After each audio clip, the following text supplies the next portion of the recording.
Bueno, buenas noches. Vamos a iniciar esta clase y vamos a retomar los temas que hemos venido tratando en las últimas acerca de la alienación. Dirán ustedes por qué se está tratando tanto el tema de la alienación. Bueno, aquí todo deriva de que antes estuvimos hablando del existencialismo. Y puede decirse que el existencialismo como corriente filosófica deriva en gran medida del tema de la alienación tratado por Nietzsche a finales del siglo XIX. Como Nietzsche ha sido considerado como un filósofo que revisa la metafísica desde los primeros tiempos y postula que sus conceptos han dejado de tener vigencia y que buena parte de ellos carecen de contenido. Esto quizás es una exageración en Nietzsche, porque la metafísica no puede prescindir de esos conceptos, porque son el referente para la construcción del discurso filosófico desde los primeros tiempos. Si los primeros filósofos se plantearon el tema de la cosmogonía a partir de la física, es porque intentaron romper con la tradición de los mitos, que eran lo más conocido en la época. Estamos hablando del siglo VII antes de Cristo. La influencia preponderante de autores como Homero y Hesíodo, que desarrollaron una literatura alrededor de aspectos diversos que tienen que ver justamente con esta inquietud por el origen mismo de la existencia, ¿no? Aunque el tratamiento que ellos hacen no está encaminado a dar explicaciones de tipo racional, pues, sino más bien, pues como están enfocados a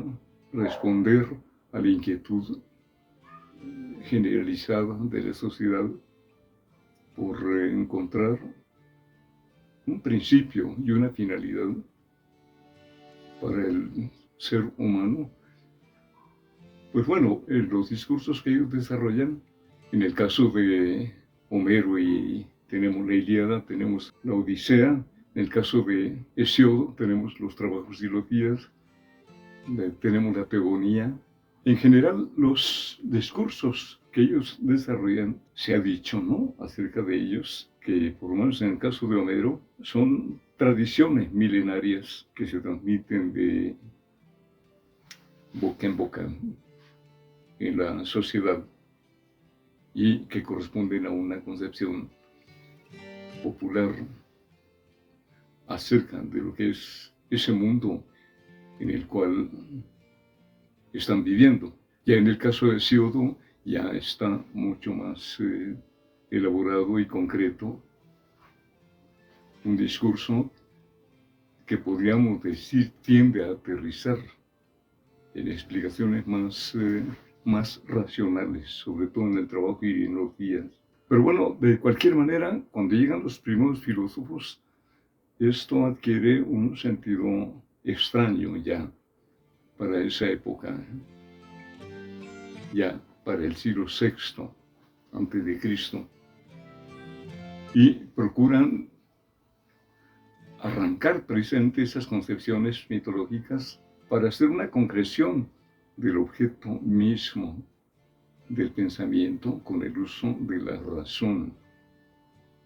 Si bien es cierto que no se tiene en ellos una preocupación por el concepto propiamente de la razón como recurso para obtener conocimiento, sí buscan el objeto de conocimiento en alguna parte, ¿no? En este caso, parten de la naturaleza.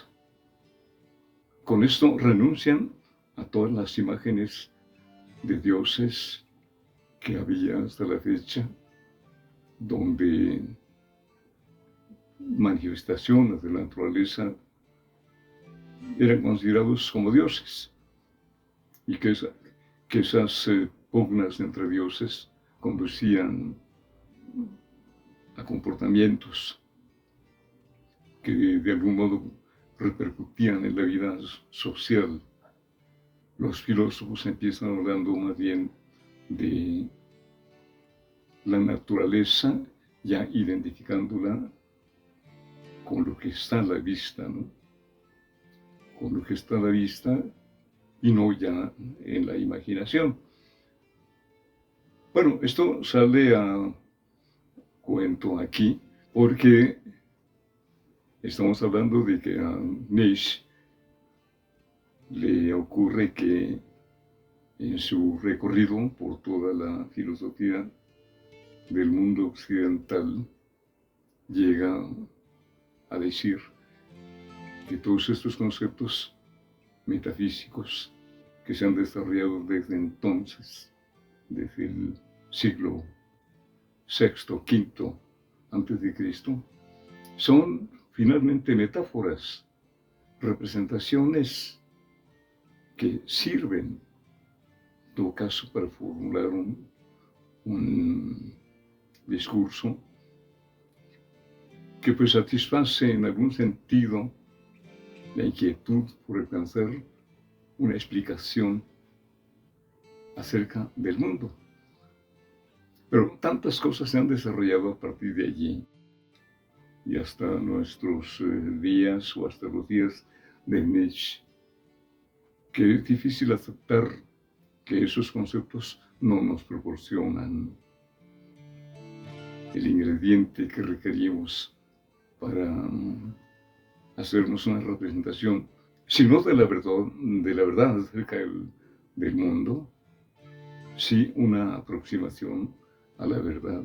Bueno, pues esto de la crítica de Nietzsche acerca de los conceptos de la metafísica, podría hacernos creer que él ya no hace metafísica, ¿no? Pero en realidad, cuando él habla de alienación, está instalado en la metafísica, porque sigue tratando al ser humano como el hombre en su totalidad, como género, sin hacer una diferenciación histórica, pues.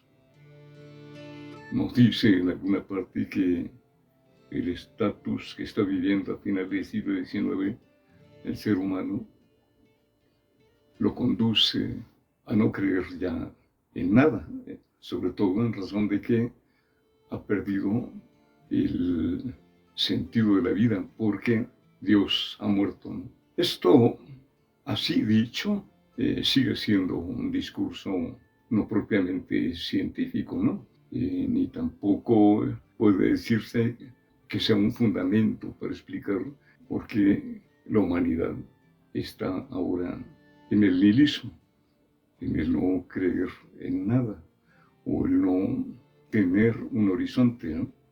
El horizonte lo ha perdido por otras circunstancias.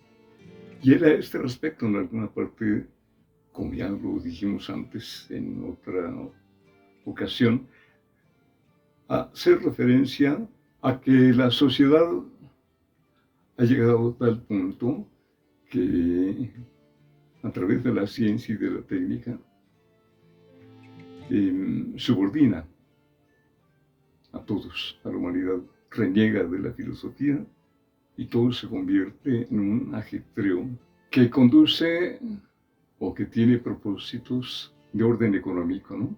Y esos propósitos anulan la perspectiva que los individuos tienen hacia el futuro, de tal manera que en esta anulación de perspectiva, por supuesto que no encuentran asidero.